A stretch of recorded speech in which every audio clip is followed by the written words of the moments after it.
আসসালামু আলাইকুম। এটিএন বাংলা সংবাদে সবাইকে স্বাগত জানাচ্ছি। আমি শান্তা ইসলাম।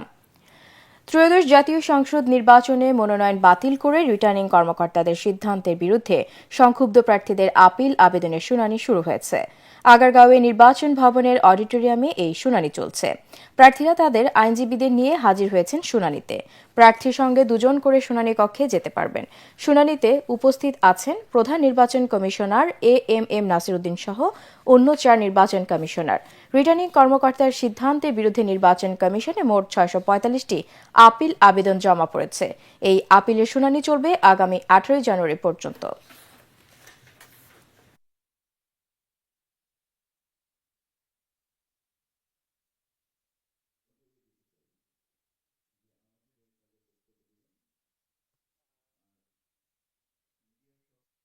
বাংলাদেশের সংবিধানের 66 অনুচ্ছেদ এবং আমাদের গণপ্রতিনিধিত্ব আদেশ অনুযায়ী প্রার্থীর অযোগ্যতা যে বিষয়, তার মধ্যে অন্যতম অযোগ্যতা হচ্ছে মনোনয়নপত্র জমাদানের পূর্বে তিনি ঋণখেলাপি ছিলেন এমন অবস্থা তার থাকতে হবে। নির্বাচন কমিশন যে আজকে যে আগামীকাল 5টা পর্যন্ত যে তদন্ত, এই তদন্ততে ইনশাল্লাহ আমাদের মহামান্য ব্যারিস্টার যা বলেছেন এর সত্যতা ইনশাল্লাহ আগামীকাল 5টার মধ্যে প্রমাণ হবে, এটি আমরা আশা করছি।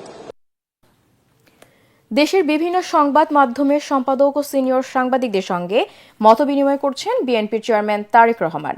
রাজধানীর একটি হোটেলে মতবিনিময় সভা চলছে। এতে শুরুতে বক্তব্য রাখেন বিএনপি মহাসচিব মির্জা ফখরুল ইসলাম আলমগীর। এ সময় তিনি বলেন, তারেক রহমানের নেতৃত্বে উদার গণতান্ত্রিক ব্যবস্থা ফিরে পাবে বাংলাদেশ।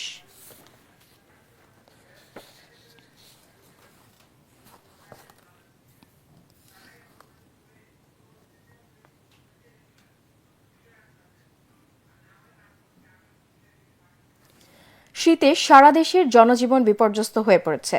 চুয়াডাঙ্গায় সপ্তাহ জুড়ে মৃদু থেকে মাঝারি শৈত্যপ্রবাহ বয়ে যাচ্ছে।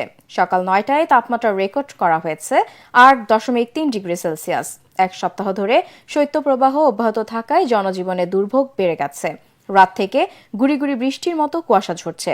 অসহায় ও ছিন্নমূল মানুষগুলো শীতের তীব্রতার কাছে একরকম অসহায় হয়ে পড়ছে। ঘন কুয়াশার কারণে দৃষ্টিসীমা কমে এসেছে। সকাল 6টায় কুড়িগ্রামের সর্বনিম্ন তাপমাত্রা 10.8 ডিগ্রি সেলসিয়াস রেকর্ড করা হয়েছে। এছাড়া ফরিদপুর, মেহেরপুর, পঞ্চগড়েও চলছে শীতের তীব্রতা।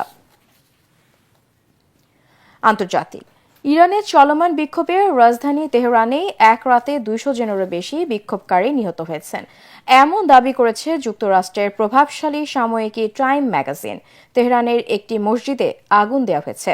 1979 সালের বিপ্লব পূর্ববর্তী সময়ের পতাকা তেহরানে উড়িয়েছে বিক্ষোভকারীরা।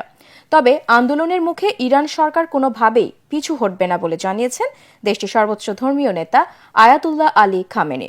আরও জানাচ্ছেন নিয়াজ জামান সজীব। বিক্ষোভের আগুনে জ্বলছে ইরান। রাজধানী তেহরান সহ বেশিরভাগ শহরে টানা 2 রাত তীব্র সরকার বিরোধী আন্দোলন হয়েছে। তেহরানের একটি মসজিদে আগুন দেয়া হয়। এছাড়া 1979 সালের বিপ্লব পূর্ববর্তী সময়ের পতাকা তেহরানে উড়িয়েছে বিক্ষোভকারীরা। সংবাদ মাধ্যম বিবিসি ফার্সি সংস্করণে প্রকাশিত একটি ভিডিওতে দেখা যায় খোমেনির মৃত্যু কামনা করে আর রাজতন্ত্র অর্থাৎ শাহ শাসনের পক্ষে স্লোগান দিচ্ছেন বিক্ষোভকারীরা।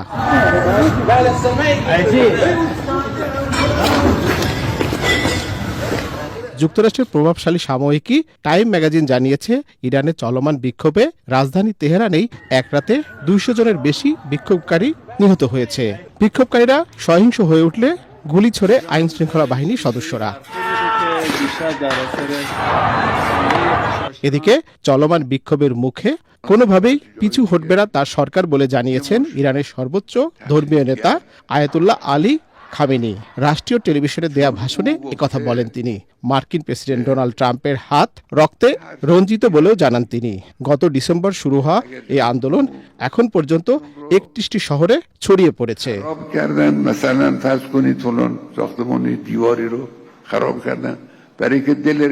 দেশ জুড়ে ছড়িয়ে পড়া বিক্ষোভ প্রতিহত করতে ইন্টারনেট বন্ধ করে দেয় বিশ্ব থেকে কার্যত বিচ্ছিন্ন হয়ে পড়েছে ইরান। স্থবির হয়ে পড়েছে দেশটির টেলিযোগাযোগ খাত। বাতিল করা হয়েছে বহু ফ্লাইট। নিয়াজ জামান সজীব, এটিএন বাংলা। দর্শক, পরবর্তী সংবাদ দেখার আমন্ত্রণ জানিয়ে এখনকার মতো শেষ করছি। এটিএন বাংলার সংবাদ ইউটিউবে দেখতে ব্রাউজ করুন youtube/ATN Bangla News। ধন্যবাদ।